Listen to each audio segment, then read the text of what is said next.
আসসালামু আলাইকুম, স্বাগত জানাচ্ছি সিস্টার্স কুকিং চ্যানেলে। আজকে একটা সহজ রেসিপি শেয়ার করছি। গাজরের পুষ্টিগুণ সম্পর্কে আমরা সবাই জানি।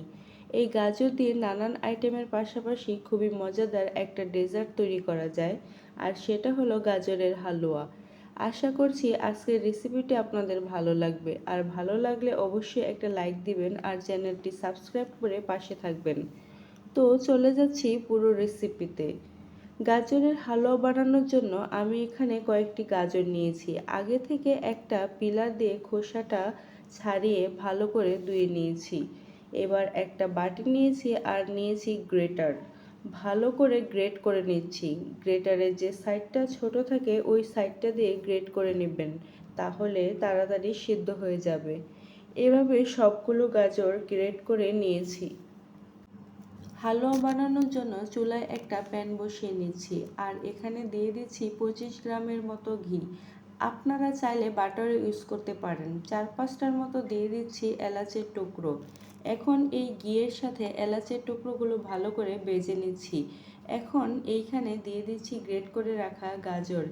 এই পর্যায়ে চুলাটা মিডিয়াম আঁচে থাকবে। গাজরটা দেওয়ার পর ঘিয়ের সাথে গাজরটা কিছুক্ষণ ভেজে নিচ্ছি, যাতে করে গাজরের পরিমাণটা একটু কমে আসবে এবং গাজরের কাঁচা কাঁচা গন্ধটা চলে যাবে। এভাবে করে কিছুক্ষণ ভেজে নিব। এরপর দিয়ে দিব ঘন লিকুইড মিল্ক 1 কাপ। আমি এখানে 5 কাপ দুধকে জাল করে 1 কাপ বানিয়ে নিয়েছি। তারপর এখানে দিয়ে দিচ্ছি 1/3 কাপ চিনি। চিনিটা দেওয়ার পর আবারও নেড়েচেড়ে মিশিয়ে নিচ্ছি। এখানে কোনো পানি দিতে হবে না, লিকুইড মিল্ক আর চিনি দিয়েই গাজরটা সিদ্ধ হয়ে যাবে। ঢাকনা দিয়ে ঢেকে অপেক্ষা করব। মাঝখানে 2-1 বার ঢাকনা খুলে নেড়ে দিতে পারেন। তো এখন পানিটা পুরোপুরি শুকিয়ে গেছে, আর এখন দিয়ে দিব কিশমিশ, কিছু বাদাম কুচি। আমি এখানে 2 রকমের বাদাম নিয়েছি, আপনারা আপনাদের পছন্দ মতো বাদাম নিতে পারেন। এখন সব কিছুকে আবারও নেড়েচেড়ে মিশিয়ে নিচ্ছি। মিশিয়ে নেওয়ার পর আবারও দিয়ে দিচ্ছি সামান্য পরিমাণ ঘি।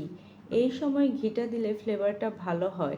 এরপর আরও কিছুক্ষণ জাল করে নিব, যেন হালুয়াটা কিছুটা জর্জরে হয়ে আসে। তারপর চুলা থেকে নামিয়ে পরিবেশন করব। সহজ রেসিপিতে হালুয়াটা তৈরি হয়ে গেছে।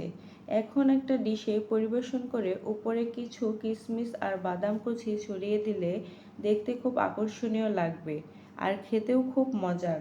আশা করছি রেসিপিটা আপনাদের ভালো লাগবে। সবাইকে ধন্যবাদ জানিয়ে আজকে এখানে বিদায় নিচ্ছি। আল্লাহ হাফেজ।